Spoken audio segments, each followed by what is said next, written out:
Gambarnya pun jelek. Fotokopi. Iya. Jadi bukan hanya ijazah, ada beberapa itu lembar-lembar itu. Ya, ketika ditampilkan ada 6 dokumen. Ya. 2 kuning, yang 4 putih. Ya. Saya duga itu adalah fotokopi. Terus pertanyaannya nanti yang akan kita bahas di sini adalah bagaimana membuktikan, menguji keidentikan dari yang dokumen hasil fotokopi. Nah, gitu. Terus ada gini, Dr. Rismond. Di sebelah kiri kan gambar yang tadi tuh. Ya. Waktu di Bareskrim. Di sebelah kanan ada foto orang lagi duduk-duduk membuka map.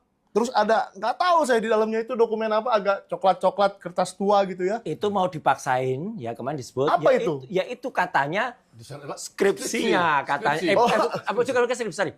Itu ijazahnya. Ijazah. Cuman ya kan kalau kayak gitu caranya, itu nggak bisa dianalisis. Masa yang dianalisis foto itu? Kenapa Pak? Kenapa kalau begitu nggak bisa kita zoom atau kita lihat dengan ELA atau dengan apa yang Bapak pakai? Saya curiga sengaja. Ya, ini terus terang gini. Jadi saya benar-benar menyesalkan atau sedih ya. Sekelas Puslap 4, Bareskrim gitu loh. Kenapa tidak berani menampilkan kalau ya aslinya, kalaupun tidak begini tampilkan dibuat. Itu kan mereka takut. Takut kalau nanti gambar itu dianalisis gitu loh. Takut di ELA lagi ya. Takut di ELA lagi gitu loh. Jadi mereka takut padahal kalau itu misalnya di ELA deepfake. Nah, itu. Wah, coba apa tuh yang kedua itu, Pak? Ya. ELA itu kan error level analisis. Menganalisa sebaran dari distribusi kompresi. Nah, kalau dikompres dia kalau seragam ya itu dalam satuan bit per pixel. Nah, kalau seragam misalnya 7, 8 bit per pixel di antara tetangga itu, maka itu potensial editnya nggak ada. Nah, tetapi kalau misalnya dari sebuah region dari citra digital itu tiba-tiba 5, terus di situ nanti jadi 16, jadi 13, BPP-nya. Jadi nggak beraturan. Ya, berarti diduga hasil copy paste atau teknik-teknik editing lainnya. Itu ELA. Oke. Nah, kalau deepfake ini itu lebih dalam lagi. Ya, deepfake. Nah, deepfake ini adalah sebuah model CNN, Convolutional Neural Networks. Jadi itu sudah dilatih dengan data-data dokumen-dokumen palsu. Kalau deepfake itu kan Bang. Setelah dilatih dengan jutaan dokumen palsu, terciptalah sebuah model.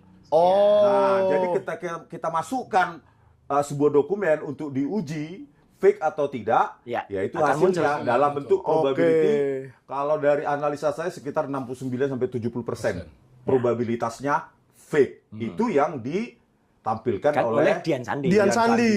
Kenapa Dian Sandi? Jadi ada persentasenya, Pak? Ada. Detail kita. Yang di Bareskrim kemarin kok nggak ada ngomong persentase? Karena dia mengalami translasi, rotasi. Kan begini dia di angle-nya begitu, nggak pas tegak lurus terhadap kamera. Bukan, gini Pak. Kan Bareskrim sempat memegang dokumen itu yang dibawa Pak Jokowi sebagai ijazah asli. Percaya emang? Ya, kita percaya dulu lah. Percaya dulu lah sebentar ya nggak? Kalau percaya harusnya tunjukkan aja. Iya. Lalu lurus terhadap kamera. Iya. Lalu kan Bareskrim memegang dokumen itu berhari-hari. Ya kan? Seminggu lah lebih. Seminggu lah katakan. Diantar oleh Wahyudi, adiknya Iriana. Kan? Dibawa pulang oleh Pak Jokowi sendiri. Katanya ya. Kita juga nggak bisa bersaksi tentang itu. Karena nggak disuruh ditunjukin. bersaksi lagi kita. Nah, jadi kenapa tidak ada persentase yang diucapkan oleh Dirtipidum kemarin? Ya 70% kek, berapa persen kek? Mas, gimana bisa pakai presentasi? Nanti Prof. Yusuf yang juga sampaikan ya. Karena apa yang dianalisis itu sama sekali tidak mencerminkan kaidah ilmiah atau saintifik. Saya sudah sempat sampaikan, Dr. Rismond juga sempat sampaikan, namanya analisis. Itu kan harusnya misalnya parameternya itu kertas. Kertas diteliti pakai misalnya carbon dating 14, ya gitu misalnya.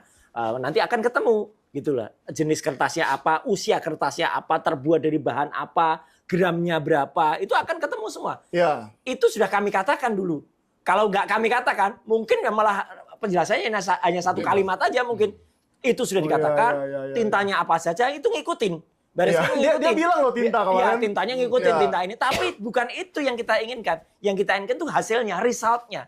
Berapa persen? Berapa persen? Ini atau berapa tahun? Misalnya markernya tinta itu misalnya sebutkan aja tuh dulu misalnya apalah pelikan atau apa atau apalah gitu ya. Oh bisa sampai segitu Pak? Harus. Jadi kita bisa tahu tinta ini diproduksi siapa misalnya? Itu kalau laboratorium yang benar. Ya gitu. Bukan hanya kemudian tintanya diperiksa dengan perasaan. Itu kan dirasakan. Diraba. Diraba. Kan itu diraba katanya. Diraba-raba, cekung katanya. Cekung, jadi ini pakai hand press. Gitu. Oke. Ini hasil dari laboratorium, Pak, hasil perasaan. Oke. Main perasaan Main Baris Krim ini ya. perasaan ini. Waduh, jadi kita masih menunggu ya. Apakah mungkin Baris Krim akan Merevisi itu. merevisi ini? Kalau Ambil lagi lah ijazahnya, Iya. cek lagi gitu apa gimana? harus, karena nantinya toh itu kan akan digunakan untuk kasus lain di Polda Metro Jaya. Yang kita Kan- dipanggil. Ya, kata beberapa Dan Dr. ahli Risman hukum- belum datang nih. Ya. Masih ditunggu nih. Kata beberapa ahli hukum, Mas, itu nggak bisa begitu saja karena prosesnya berbeda. Ya. Kalau proses yang ada di Barreskrim itu adalah proses masih tahap Dumas, pengaduan masyarakat. Ya. Itu pun belum muncul LP-nya, Prof. Belum. Ya kan? Jadi itu masih dalam tahap penyelidikan. Ya. Tiba-tiba sudah istilahnya aja salah. SP3. Nggak bisa. Yang namanya SP3 itu ada di tahap penyidikan. Penyidikan. Itu baru SP3. Kalau itu Aduh. harusnya SP2 lidik. Nah, Jadi- kalau SP2 lidik. Jadi Dirtipidum lagi diajarin hukum oleh Pak Suryo ya. Enggak lah, mungkin beliau lupa.